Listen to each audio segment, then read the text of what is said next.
पंतप्रधान किसान सन्मान निधी योजनेचा लाभ घेणाऱ्या कोट्यावधी शेतकऱ्यांसाठी एक महत्त्वाची अपडेट समोर आली आहे.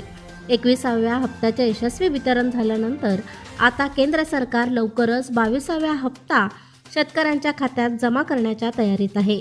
मात्र अनेकदा तांत्रिक त्रुटी, अपूर्ण ई-KYC किंवा आधार लिंकिंग नसल्यामुळे पात्र असूनही शेतकऱ्यांचे पैसे अडकतात. ऐनवेळी धावपळ होण्यापेक्षा तुम्हाला या हप्त्याचा लाभ मिळणार की नाही हे आता घरबसल्या तपासणे शक्य आहे. हप्त्याची वाट पाहण्यापूर्वी लाभार्थी यादीतील तुमचे नाव आणि स्टेटस तपासण्याची सोपी पद्धत सांगितली आहे. काय आहे PM किसान योजना? शेतकरी बांधवांना शेती कामासाठी आर्थिक मदत मिळावी या उद्देशाने 2019 मध्ये ही योजना सुरू करण्यात आली. या योजनेअंतर्गत पात्र शेतकऱ्यांना वर्षाला एकूण 6,000 रुपये दिले जातात. ही रक्कम 2,000 रुपयांच्या 3 समान हप्त्यांमध्ये थेट शेतकऱ्यांच्या बँक खात्यात जमा केली जाते. लाभार्थी यादीत तुमचे नाव असे तपासा.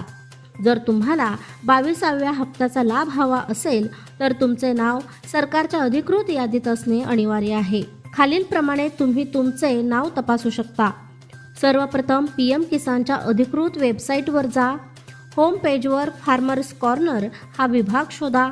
त्यामध्ये बेनिफिशियरी लिस्ट या पर्यायावर क्लिक करा. आता एक नवीन पेज उघडेल जिथे तुमचे राज्य, जिल्हा, उपजिल्हा, ब्लॉक आणि गाव निवडा. सर्व माहिती भरल्यानंतर गेट रिपोर्ट बटनावर क्लिक करा. तुमच्यासमोर गावाची संपूर्ण यादी येईल.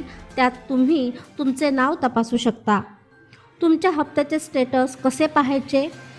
वेबसाईटवरील नो युअर स्टेटस या पर्यायावर क्लिक करा. तुमचा नोंदणी क्रमांक आणि कॅप्चा कोड प्रविष्ट करा. तुमच्या नोंदणीकृत मोबाईलवर एक OTP येईल. तो टाकल्यानंतर तुम्हाला तुमच्या हप्त्याची संपूर्ण माहिती दिसेल. 22व्या हप्त्याचा लाभ मिळवण्यासाठी ई-KYC पूर्ण असणे आणि बँक खाते आधारशी लिंक असणे अत्यंत आवश्यक आहे. जर तुमचे ई-KYC अपूर्ण असेल तर तुमचा हप्ता अडकू शकतो. PM किसान योजनेचा 22व्या हप्त्याबद्दलची माहिती तुम्हाला कशी वाटली आम्हाला कमेंट करून नक्की सांगा आणि अग्रणी न्यूज चॅनलला लाईक, शेअर आणि सबस्क्राईब करा. प्रशांत कांबळे, अग्रणी न्यूज, विटा.